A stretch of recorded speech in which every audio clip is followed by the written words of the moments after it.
Bismillahirrahmanirrahim. Assalamualaikum warahmatullahi wabarakatuh.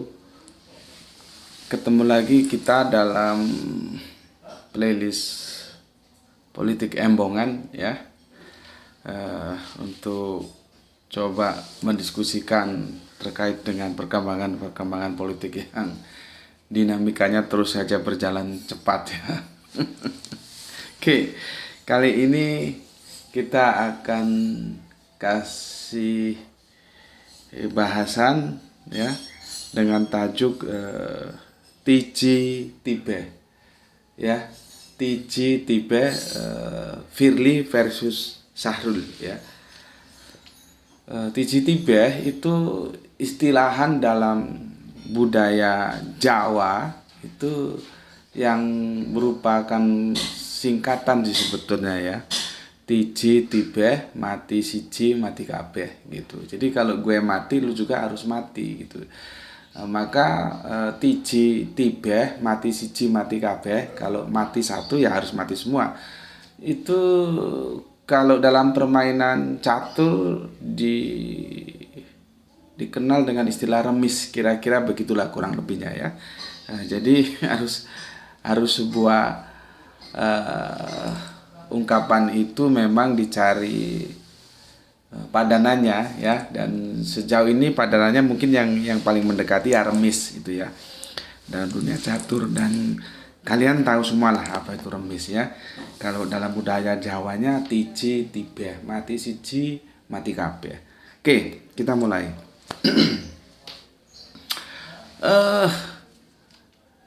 Strategi tiji tibeh itu biasanya diambil oleh orang yang kepepet gitu loh ya. Orang yang kepepet, orang yang sudah tidak bisa mundur lagi karena di belakangnya tembok ya, maka dia di atas kertas mati. Maka kematian dia itu ya berusaha juga harus menimbulkan kematian bagi yang mematikan dia gitu. Jadi intinya strategi tiji tibe itu biasanya hanya diambil oleh orang yang kepepet ya. Kalau nggak kepepet nggak akan diambil itu. Dia akan menggunakan strategi lain ya yang cenderung lebih menguntungkan. Oke, begini. Seyakin apa kita ya?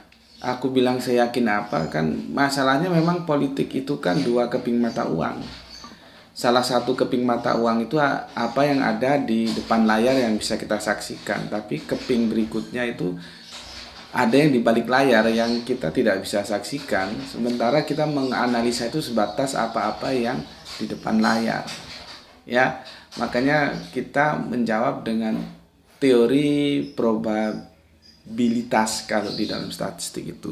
Maka pertanyaanku, seyakin apa ya, konfidensi levelnya itu setinggi apa bahwa Firly itu tidak punya orang kuat gitu loh ya.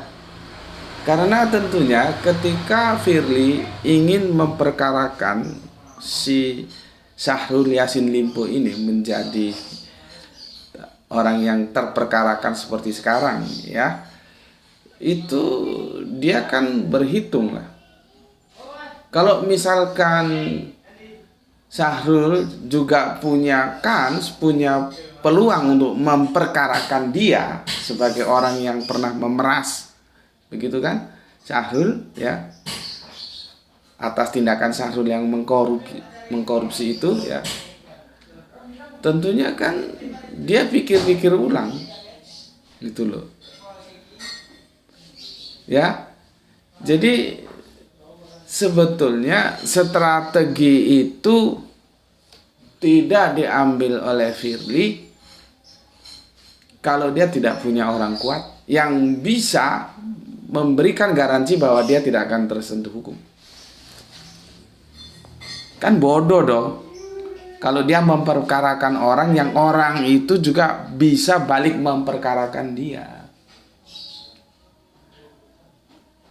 Ya, itu ya, aku kira tidak sebodoh itulah Firly. Makanya analisanya itu pasti ada kembali lagi ini analisa ya, Anda boleh punya argumentasi lain untuk menyanggah, silakan saja. Dia pasti punya orang kuat yang memberi garansi ya. Dia digaransi sudah you selesaikan sebagaimana mestinya dan you aman gitu. You tidak akan tersentuh gitu. Maka berangkatlah si Firly dan diperkarakan ya. Ternyata benar, membalik juga kan, si Syahrul kembali melaporkan dan akhirnya terjadi sekarang. Dan Firly meskipun kita perlu waktu 3 bulan untuk menunggunya, dan alhamdulillah sekarang sudah menjadi tersangka. Nah, aku ulangi lagi, kan tidak mungkin kan, tidak sebodoh itulah Firly ketika dia melaporkan Syahrul Yassin Limpo, padahal dia tahu Syahrul Yassin Limpo juga akan melaporkan dia sebagai pemeras. Ya, yang satu melaporkan atas tindakan korupsinya, yang satu balik melaporkan karena dia diperas atas kasusnya. Kan jadi suatu yang tidak mungkin akan dilakukan Firly kalau tidak ada kekuatan di balik Firly yang menggaransi dia bahwa dia tidak akan tersentuh hukum. Tidak mungkin ya. Bunuh diri ya, tiji tibe ya, tiji tibe, mati siji mati kabeh itu tidak mungkin diambil oleh Firly. Triggernya itu di Firly, bukan di Syahrul. Nah, akhirnya yang mengambil strategi tiji tibe si Syahrul. Kok enak aja gue sudah diperkarakan, kok dia akan melenggang ya, gue laporkan orang, gue laporkan balik untuk diperkarakan, kan begitu ya. Jadi fokus kita sekarang ini tidak mungkin ya Firly mengambil tindakan itu ya kalau dia tidak merasa safe dulu, aman dulu bahwa dia tidak akan tersentuh hukum, dan akhirnya ternyata tersentuh. Terus bagaimana ini? Ya mungkin yang menggaransi itu juga punya strategi lain. Orang kuat yang menggaransi Firly punya strategi lain. Ketika Firly sudah tidak dibutuhkan, ya you cari selamat sendiri. Dan akhirnya dia tersentuh oleh aturan-aturan hukum seperti yang kita tahu, menjadi tersangka. Kan begitu. Ya. Jadi enggak mungkin lah. Enggak mungkin kalau Firly tahu bahwa si Syahrul bisa melaporkan dia dan bisa juga menjadikan dia tersangka seperti sekarang, terus dia mau melakukan ya tindakan hukum terhadap Syahrul ya, sedangkan dia sendiri belum aman, itu sepertinya enggak mungkin. Bacaan gue sih begitu. Pasti ada orang kuat ya yang menggaransi dia ya, meskipun akhirnya tidak garansi itu ya pepesan kosong gitu. Ya, nah, sekarang ini nggak tahu apakah ini masih info ataukah benar-benar sudah dilaksanakan. Gue belum update beritanya ya. Si Budi Gunawan ya itu bin ya, itu mau diganti ya, mau diganti ini.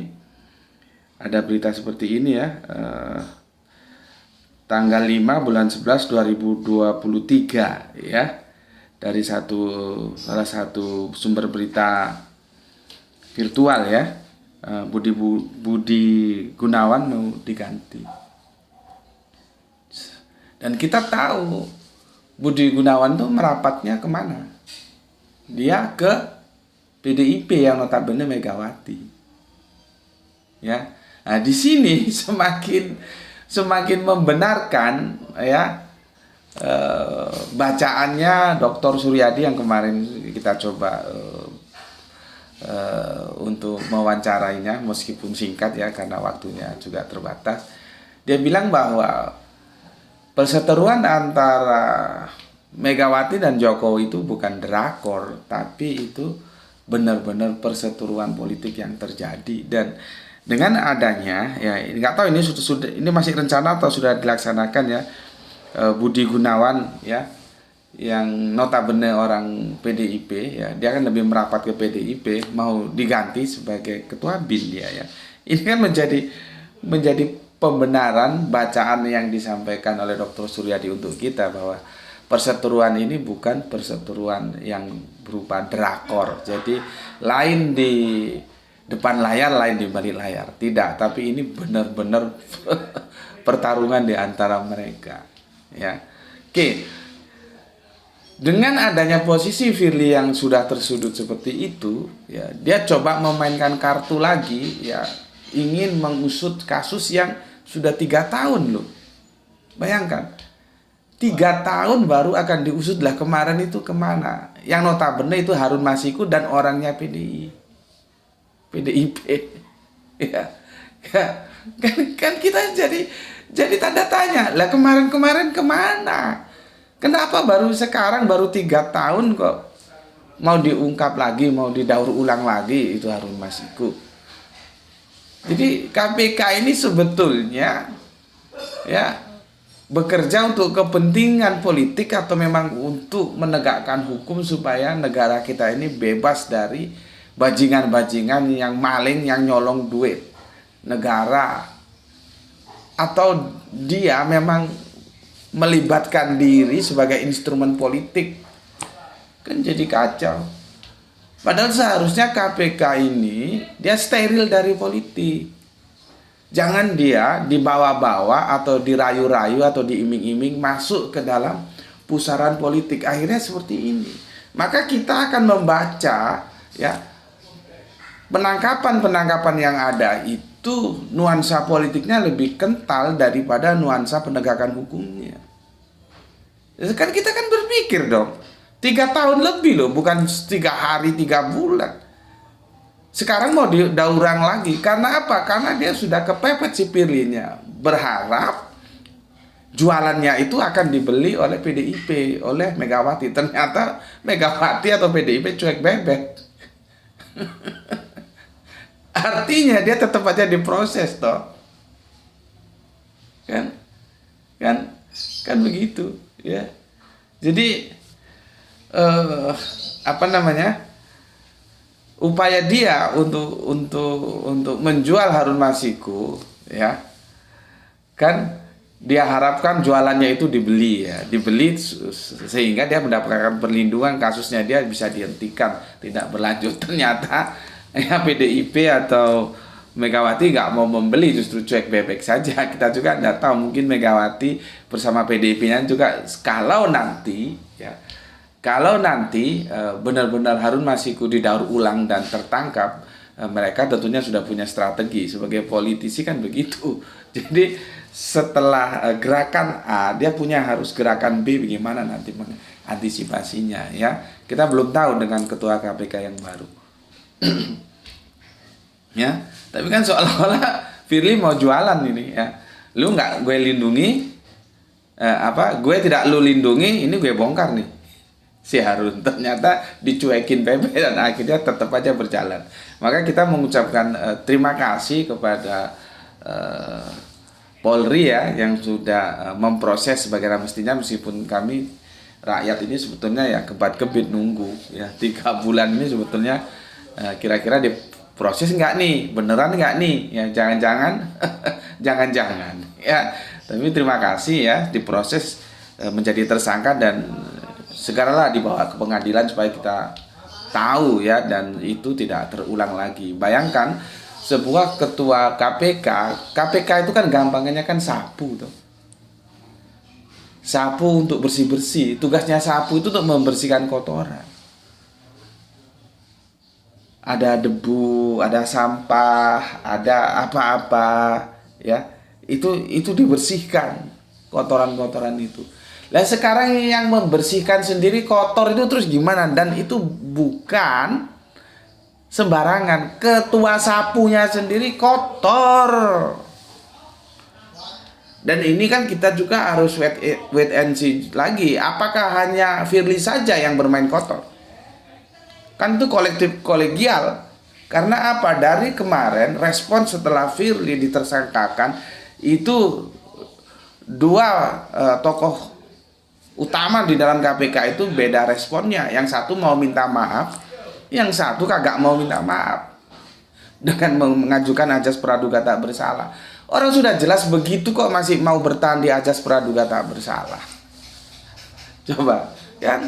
Jadi kan ini memang lingkarannya itu, kalau kita bilang, orang Sumatera bilang itu sudah seperti benang kusut, saling sandra.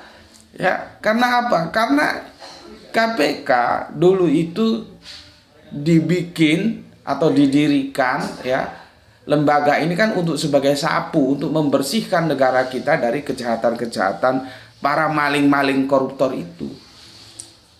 Dia seharusnya sama-sama kita jaga untuk tidak masuk ke dalam pusaran politik. Jadi dia tidak bisa digunakan untuk kepentingan politik bagi kekuasaan politik tertentu, gitu loh. Jadi benar-benar murni penegakan hukum. Artinya apa? Ya tidak tebang pilih, siapapun diproses, siapapun diproses. Perkara nyari orang nggak ketemu-ketemu itu ya tapi kan kalau dicari nggak ketemu-ketemu, kita juga mikir dong.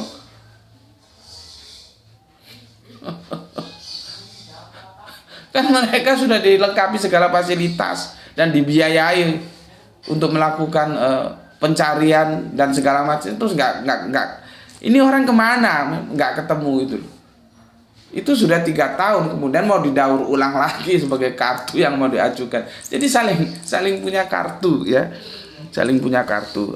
Dari sini sebetulnya diskusi kita di senja ini, ya, diskusi ringan tentang politik embongan, kita akan menjadi pesimis memang kalau lembaga yang didirikan sebagai salah satu semangat reformasi itu yang kita sebut dengan KPK ini digoda untuk masuk ke dalam pusaran politik. Itu menjadi kita bisa-bisa hopeless. Karena yang diproses saja itu berdasarkan bagaimana nanti dinamika politiknya. Kalau dinamika politiknya mengarah untuk memproses, ya diproses, kalau enggak ya say hello saja. Gitu loh. Kita belajar dari apa? Dari Harun Masiku. Kenapa kok mau didaur ulang setelah 3 tahun? kan begitu. Jadi sayang, ya. Memang sih ini juga kita perlu kesadaran masing-masing, ya. Kesadaran baik mereka, para pelaku politik di negeri ini, berpolitiklah dengan baik, dengan santun, dengan etika, ya, yang mana semuanya bertujuan untuk membawa negeri kita ini menjadi lebih baik lagi, tidak terpuruk, ya. Yang sana korupsi, sini korupsi, atas korupsi, bawah korupsi, pusat korupsi, daerah juga korupsi. Waduh, nggak karu-karuan, ya. Seharusnya menahan diri untuk tidak menggoda KPK, dan KPK juga begitu. Dia menahan diri untuk tidak digoda. Jangan malah mempersiapkan diri untuk digoda oleh para politisi itu. Jadinya amburadul seperti sekarang. Orang Jawa bilang dedel duel. Ya, jangan. Jadi ya padahal kan mau diangkat, mau dilantik itu kan disumpah, ya. Sumpahnya itu bila perlu nanti ada narasi ditambahi gitulah, ya. Jangan melibatkan kepada apapun yang berbau politik. Nanti kalimatnya gimana, narasinya silahkanlah itu dibikin, ya. Jadi murni kerja untuk penegakan hukum. Yang salah salah, yang benar benar. Mau dia dari gerbong politik mana kagak ada urusan, gitu, ya. Jadi sama-sama. Kalau politisinya juga tidak menggoda KPK dan KPK-nya juga tidak menawarkan diri untuk digoda para politisi, ya, semua jalan pada tracknya masing-masing. Politisi monggo silahkan Anda berpolitik, ya. KPK juga monggo silahkan Anda melakukan penyapuan, ya, karena Anda itu adalah sapu bagi sebuah Republik Indonesia ini yang kita cintai ini, ya, untuk membersihkan semua yang kotor-kotor itu dari tingkat pusat sampai ke bawah. Enak kita. Jadi tidak ada yang namanya keruwetan seperti sekarang ini, gitu, ya. Jadi memang sih nuansa penegakan hukumnya sepertinya ya masih sulit untuk dikatakan oh ini nuansanya penegakan hukum. Enggak, justru lebih kental ini bergaining politik dan masing-masing punya kartu. Kartunya disimpan, kapan mau dimainkan tunggu timingnya tepat gitu loh. Ya. Nah, jadi kan rakyat jadinya kan bisa hopeless nanti kalau begini caranya. Ya, sedangkan kita sudah bersepakat bahwa korupsi itu harus dizerokan dari republik kita ini ya, sehingga bisa menjadi negeri ini menjadi lebih baik lagi. Kan juga kita malu sih kalau dilihat bangsa-bangsa lain itu sila pertamanya Pancasila tapi malingnya korupsinya kok banyak banget. Lah agamanya ditaruh mana? Kan jadi malu kita. Ya. Cuma kalau indeks korupsi kita itu bisa masuk ranking yang dikatakan oh ini negara bersih ya, semua berjalan on the track, kan kita juga senang. Tapi kalau negara kita negara yang terpuruk dan indeks korupsinya itu jeblok, bagaimana kita tidak malu sama bangsa-bangsa lain? Maka kembali lagi ya, memang agama itu menjadi perlu bagi kita untuk benar-benar beragama ya, karena agama itu akan melindungi kita untuk melakukan perbuatan-perbuatan yang tidak baik ya, yang tidak pantas untuk dilakukan. Cuman ketika agama itu hanya dianggap sebagai ya formalistis saja, ya selesailah, ya selesai. Coba kalau orang mau korupsi terus dia tanya, ini agama aku yang membolehkan nggak ya? Ini berapa ini? Oh 1 triliun ini. Ini bisa disulap menjadi 5 triliun, 4 triliun, gimana? Lu sikat aja. Bertanya dalam hatinya, ini agama gue, terlepas apapun agamamu itu urusanmu. Coba tanya, agamamu membolehkan itu enggak? Lah kalau begitu semua ya, kan menjadi enak, menjadi benar-benar bisa bersih. Itu loh ya. Tidak, jangan lu korupsi ya? Iya. Gimana? Lu mau store ke gue nggak? Kalau nggak, gue angkat lu, gue tangkap lu. Ya jadilah tiji tibe, mati siji mati kabeh. Jadilah kau apa? Aku kau kejar, kau kutangkap. Seperti judul film tahun berapa ya? Tahun 9. Kejarlah aku kau kutangkap. Jadinya kan begitu ya. Oke, ini sampai di sini dulu bincang-bincang kita ya, menganalisa dinamika politik yang terus dari waktu ke waktu. Kalau kita lihat channel-channel YouTube itu pergerakannya cepat sekali. Tentunya aku nggak punya kemampuan karena tidak punya waktu yang cukup untuk mengikutinya ya. Sebatas apa yang bisa aku ikuti, yaitu aku bagikan ke kalian untuk bahan diskusi kita bersama ya. Sebagai harapan bagi kita semua, semoga ya, kalau sekarang ini sulit ya, semoga nanti setelah pemilu inilah ya, setelah ganti presiden ini ya, bagaimana, tapi DPR juga harus mendukung. Ini sistem sih ya, kalau DPR juga nggak mendukung. DPR itu misalkan presiden mengajukan sosok, ada berapa, biasanya ada 3 diajukan kan, ini menjadi ketua PK. Itu mbok ya sing hati-hati ngelihat gitu loh. Lah ini Firly kok bisa lolos kemarin DPR komisi berapa? 3 ya. Gimana ceritanya, lu itu ngelihat apa enggak? Mata lu itu ngelihat enggak?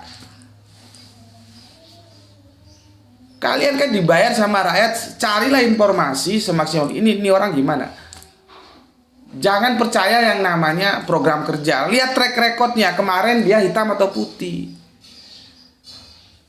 Ini DPR-nya juga kadang-kadang kacau juga. Harusnya kan dilihat ini diloloskan enggak gitu. Kalian kan juga dibayar oleh uang rakyat. Jadi begini ya, semuanya ini memang sistem. Dalam tata kelola negara itu sistem. Artinya karena sistem itu terdiri dari bagian-bagian sistem, salah satu aja nggak beres, maka dia akan nggak beres semuanya. Gitu loh ya. Jadi ini juga pelajaran. Ingatku Komisi 3 yang ngurusi seperti ini ya. Kalau ada yang diajukan ya, menjadi apa saja lah, menjadi ketua KPK kayak menjadi Pangap kayak menjadi Kapolri kayak menjadi apa? Lihat track record orang itu, layak nggak? Dia punya kredibilitas yang cukup nggak? Kalau nggak jelas abu-abu terus kamu teken aja kamu setuju ya bubar seperti sekarang ini. Ya, oke. Besar harapan kita semoga Tiji Tibe ini memberikan pelajaran bagi kita semua ya supaya KPK itu benar-benar bisa berjalan kepada tracknya ya, tidak lagi menjadi alat bergaining politik seperti sekarang ini. Oke, sampai di sini dulu. Semoga kita semua bisa ketemu di politik embongan berikutnya.